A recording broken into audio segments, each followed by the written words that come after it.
फरहान साहब, ऐसे देखें आपके साथ, आप लोगों के साथ बड़ी ज्यादती होती रही माजी में, और आप हमेशा कहते रहे कि अदलिया बड़ी ज्यादती कर रही है, गवर्नमेंट बड़ी ज्यादती कर रही है, रियासत बड़ी ज्यादती कर रही है।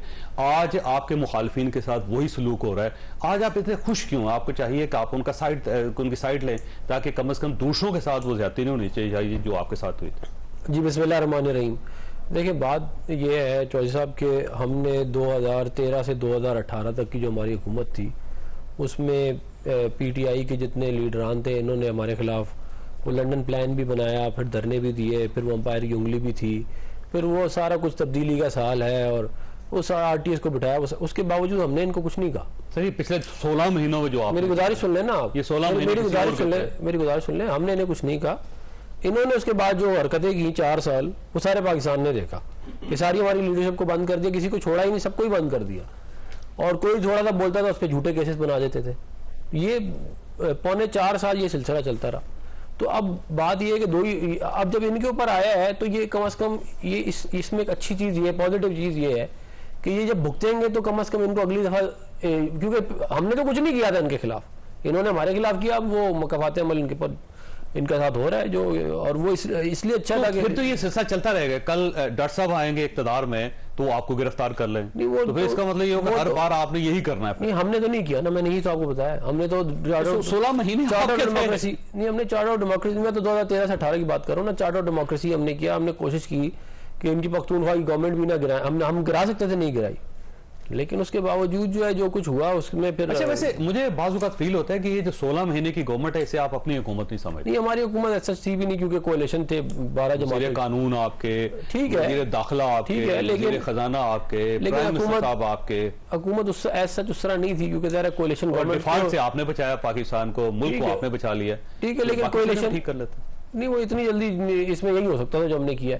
कोalition गवर्नमेंट जो होती है बड़ा मुश्किल होता है चलाना उसमें, और जितनी ज़्यादा कोalition बड़ी हो उतनी ज़्यादा और मुश्किल हो जाता है। तो ज़ाहिर है उसका फिर ये नहीं कह सकते कि मुस्लिम लीग नून की हुकूमत थी। देखिए, वज़ीर कानून तो आपके थे, बिल्कुल हमारे थे। वज़ीर दाखिला भी आपके, बिल्कुल हमारे थे। तो जब अदलिया आपके साथ और दूसरा वज़ारत दाखिला आपके साथ, तो अदलिया हमारे साथ कहाँ थी? अदलिया ने पूरे 1 साल पंजाब की हुकूमत नहीं चलने दी। इसी अदलिया ने ना 63A का फैसला दिया, जिसके अंदर इन्होंने जो है आइन और कानून की धज्जियां उड़ा दी। एक्चुअली तो मसला 63A के फैसले से शुरू हुआ है, जब इन्होंने कहा कि जी पंजाब की हुकूमत जो है वो हम अदलिया रात को 12 बजे अगर अदालतें ना खोलती तो आपकी गवर्नमेंट नहीं आनी थी। नहीं, वो गवर्नमेंट आ जाती, क्योंकि इस तरह मुल्क थोड़ी चलता है कि आप कहें कि हम नो कॉन्फिडेंस मोशन ही नहीं कराएंगे। इस तरह थोड़ी दुनिया में मुल्क चलते हैं।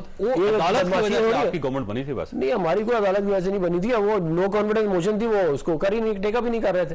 तो यही होना था एंड में जो हुआ था। उसके बाद जब आपकी गवर्नमेंट बनी ना, पूरा हफ्ता आप लोगों ने अदलिया की तारीफ की थी कि वाह जबरदस्त, क्या फैसला है। वो नो कॉन्फिडेंस मोशन वाला फैसला जो है वो कानूनी तौर पे और आईनी तौर पे ठीक था। हम ये नहीं कह रहे कि हमें फेवर दें, ये फेवरों का चक्कर नहीं है। आप आइन और कानून पे रह के फैसले करें। मसला हमारे मुल्क में ये है कि हमारे मुल्क में अदलिया जो है वो फैसले आइन और कानून के मुताबिक करती नहीं है। वो तो ये देखते हैं कि जी सियासी तौर पे कि इमरान खान को क्या फायदा हो रहा है, उसके हिसाब से हमने चलना है। इस तरह चलेगा। अच्छा, एक बड़ी दिलचस्प सूरत हाल है कि इनकी भी रिजर्वेशन है अदलिया पे, आपकी भी है। आपको भी अपनी मर्जी की अदलिया चाहिए, इनको भी अपनी मर्जी की अदलिया चाहिए। तो कौन सी ऐसी अदलिया लेके जिसपे दोनों का इत्तेफाक हो?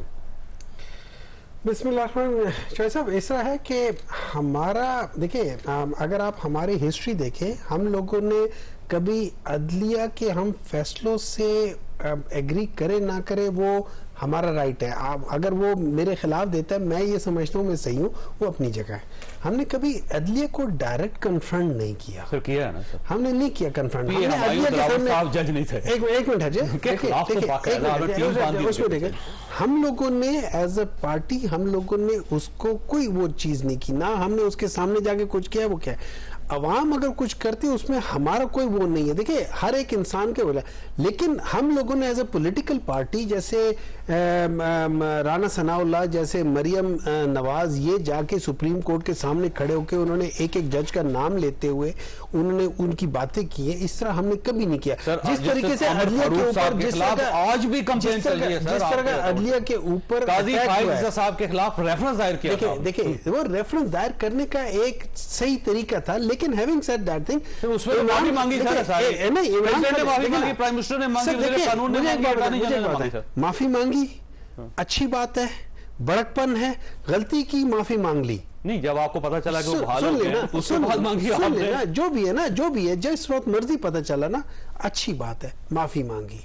बास लोगों ने तो माफिया भी नहीं मांगी, उन लोगों ने तो ब्रीफ केसों का काम करके फिर कभी नहीं माफी मांगी, जजों को खरीदते हुए कभी माफी नहीं मांगी, उन लोगों ने सुप्रीम कोर्ट के ऊपर अटैक करके कभी माफी नहीं मांगी। किसी ने माफी मांगी? नहीं मांगी। देखिए बात ये हो जाती है, अभी आप बात कर रहे थे वो खातून की कि भाई उनके साथ हुआ है।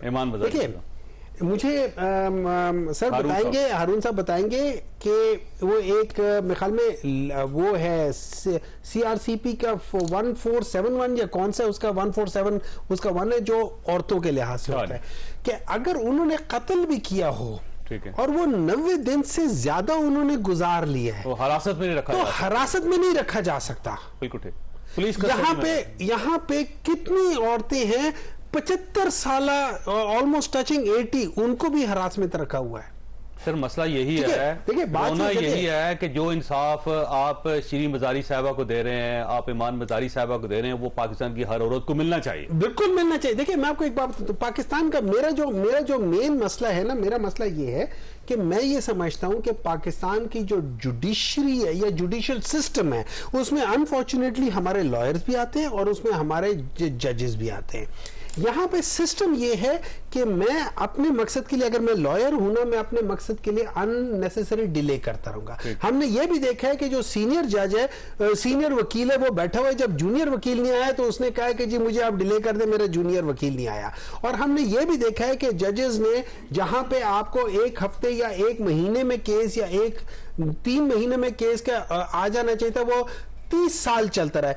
हमारा ये सिस्टम अनफॉर्चुनेटली बहुत ज्यादा खराब है। लेकिन सर 4 साल आपकी गवर्नमेंट रही थी, आप उसमें ठीक कर लेते, आपने कोई चीज ठीक नहीं की। मैं अहद चीमा की मिसाल आपको देता हूं, 3 साल एक बंदा बेगुनाह होके वो जेल के अंदर रहा और किसी जज ने उसकी जमानत ली, और फिर उसके बाद ये आर्मी चीफ के कहने पे जनरल बाजा साहब ने पब्लिकली कहा कि मैंने उसकी सिफारिश की थी, उसके बाद उसको रिहा किया गया। तो ये आपकी गवर्नमेंट थी, आपका दौर था। देखिए एक रिहा करना हमारी गवर्नमेंट नहीं करती, ये रिहा जो होता है ना, ये वो करते हैं, क्या कह सकते हैं उसे, अगर अदलिया। देखिए मैं यही बात कर रहा हूं, मसला हमारा जो है ना, सबसे पहले तो ये है कि मैं ये पूछूंगा, मैं सवाल उठाऊंगा कि अदलिया को चाहिए इन चीजों को देखे। नंबर 2 मैं सवाल उठाऊंगा कि एक इंस्टीट्यूशंस की बेस पे उनके कहने पे किसी को छोड़ देना या उनके कहने पे किसी को अंदर कर लेना, क्या ये भी सही वैसे चीजें ठीक होनी चाहिए? मैंने ब्रेक ले लिया। अगर हमने इस मुल्क को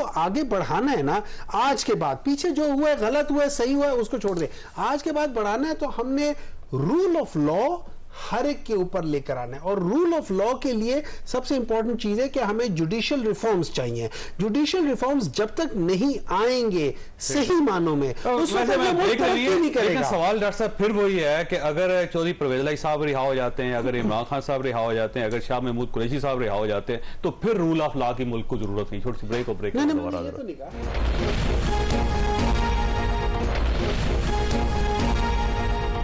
प्रोग्राम में दोबारा खुशामदीद। हारून साहब ये फरमाइएगा सर, ये जो पाकिस्तान बार काउंसिल है, अब इलेक्शन करवाना तो इनकी जिम्मेदारी नहीं है, और सियासी जमातें जिन्होंने इलेक्शन करवाना है, जो इलेक्शन करवा के गवर्नमेंट बनाना चाहते हैं, वो आराम से बैठे हुए हैं। पाकिस्तान पीपल्स पार्टी कुछ दुबई में है, कुछ पाकिस्तान में, पाकिस्तान मुस्लिम लीग नून कुछ लंदन में, कुछ यहाँ पे, पीटीआई जो है वो कुछ क्यादत उनकी जेलों के अंदर, बाकी सब गायब हो गए हैं सारे। ये मुतालबा नहीं कर रहे, बाकी पार्टीज भी मुतालबा नहीं कर रही, और पाकिस्तान बार काउंसिल क्यों चाहता है कि इलेक्शन हो जाए फौरन? नहीं, मेरे ख्याल में सारे कर रहे हैं, पीपल्स पार्टी भी कर रही है, मुतालबात कर रहे हैं, लेकिन इससे हमारा किसी पॉलिटिकल पार्टी से तल्लुक नहीं है। हम ये कहते हैं कि जो अब इलेक्शन होना है, एक जमहूरी मुल्क है, एक आइन है, और आइन के मुताबिक चलना चाहिए। लेकिन पंजाब और खैबर पख्तूनख्वा में आपने नहीं वो मुतालबा किया था कि इलेक्शन करवाएं? इसलिए नहीं किया था कि वो जो असेंबलियां डिसॉल्व कर दी गई थी, वो एक एजेंडे के तहत डिसॉल्व कर। मुझे आप फॉल्ट बता दें कि कौन सी असेंबली जो है वो स्मूथली नहीं चल रही थी। उनके चीफ मिनिस्टर थे, उनके अपने गवर्नर्स थे, चल रहा था, लेकिन उन्होंने एकदम अपने एक सियासी एजेंडे के तहत डिसॉल्व कर दी। और उसका नुकसान ये हुआ कि 16 महीने पहले आप 2 असेंबलियां डिसॉल्व कर रहे हैं। आप ये चाहते हैं कि इन 2 सूबों में इलेक्शन हो जाए, हमें सीटें मिल जाएं, और हम बाद में अब भी 2 इशू है ना, सेंसिस उसका रिजल्ट निकलना है, नई हल्का बंदियां होनी है जो कानून के मुताबिक है, सीसीआई ने कहा हुआ है। दूसरा, अब इलेक्शन कमीशन के जो उसके अंदर तरामीम होगी है कानून के अंदर, ये डेट इलेक्शन कमीशन ने देनी है। सदर साहब को क्यों इन्वॉल्व कर रहे हैं आप? इसे नया क्राइसिस पैदा करना चाह रहे हैं? जो आइन होता है वो उसकी कंडीशन जो होती है, जो भी मेंशन होता है आइन में, उसे देखा जाता है। आइन प्रिवेल करता है। कानून जो है वो अपनी जगह है। ये काम जो करना था ये 3 महीने से पहले भी हो सकता है। डिलिमिटेशन का 90 डेज में इलेक्शन होने चाहिए, जो आइन ये कहता है। और आइन सिर्फ ये कहता है कि प्रेसिडेंट अनाउंस करे। आइन ये इख्तियार नहीं देता। सर, इलेक्शन कमीशन के रूल्स में तरमीम हो चुकी है और उसके मुताबिक एम्पावर है इलेक्शन कमीशन। मैं फिर भी ये तारीख का फैसला इलेक्शन कमीशन है। वो कानून की बात है, लेकिन आइन प्रिवेल करेगा। बात वो है जो आइन कहेगा उसके मुताबिक चलेगा। अब सदर साहब जो है, अगर फर्ज करें आपकी बात मान ले, सदर साहब ने सिर्फ वफाकी असम्बली का कह सकते हैं, सूबाई असम्बलियों को नहीं कह सकते, तो इसका मतलब ये हुआ कि सिर्फ वफाकी असम्बली का इलेक्शन होगा, सूबाई असम्बलियों का नहीं। अगर सदर साहब सारी असम्बलियों का जनरल इलेक्शन है। नहीं सर, आप सूबों में भी होना है, फेडरल में भी होना है। आपको याद है कि सुप्रीम कोर्ट पाकिस्तान में इशू गया था जब सूबों का, तो उस वक्त सुप्रीम कोर्ट ने कहा था कि वो गवर्नर्स फैसला करें। नहीं, गवर्नर्स वो ठीक है आपकी, लेकिन ये जनरल इलेक्शन है। इसमें सदर साहब किसी तरह भी वो जब इलेक्शन का अनाउंस करेंगे तो साथ ही प्रोविंशियल असेंबलीज का भी अनाउंस होगा। अच्छा, सदर साहब कर क्यों नहीं रहे फिर? सदर साहब को पता नहीं, मैं तो मजबूरी नहीं समझता। उन वो सदर हाउस में बैठे हुए हैं। आपको अंदाजा नहीं है मजबूरी का? जी जी, ये अपनी अपनी होती है। अच्छा। तो उन्हें चाहिए कि वो 90 इलेक्शन की डेट अनाउंस करें, ये प्रेसिडेंट का काम है। वैसे सदर साहब ना अपना सामान पैक कर रहे थे और अब उन्होंने सामान खोलना शुरू कर दिया, याद रखिए, मैं आपको ये भी बता रहा हूँ।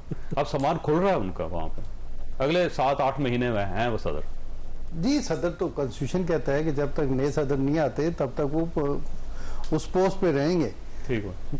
अच्छा डॉक्टर साहब आपकी तरफ आता हूँ, देखें वो बाहर जा रहे हैं, निकल रही है पाकिस्तान बार काउंसिल और वो चाहते हैं कि इलेक्शन हो, तो आप उनको ज्वाइन क्यों नहीं करते सर, मिलें इनके साथ? देखिए, मैं आपको एक बात बताता हूँ, आपको किसने कहा है कि पाकिस्तान तहरीक इंसाफ इलेक्शंस के लिए नहीं? अब एक्चुअली सबसे पहले आवाज अगर आप देखा जाए तो हम तो शुरू से ही इलेक्शंस की बात करें, और बाकी जैसे हारून साहब ने बात की, मैं एक्चुअली उसको मैं अपनी नजर में कैसे कर सकता हूँ। देखिए, अगर आप कहते हैं कि वो रूल्स के तहत इलेक्शन कमीशन अनाउंस करेगा, इलेक्शन कमीशन जरूर अनाउंस करे,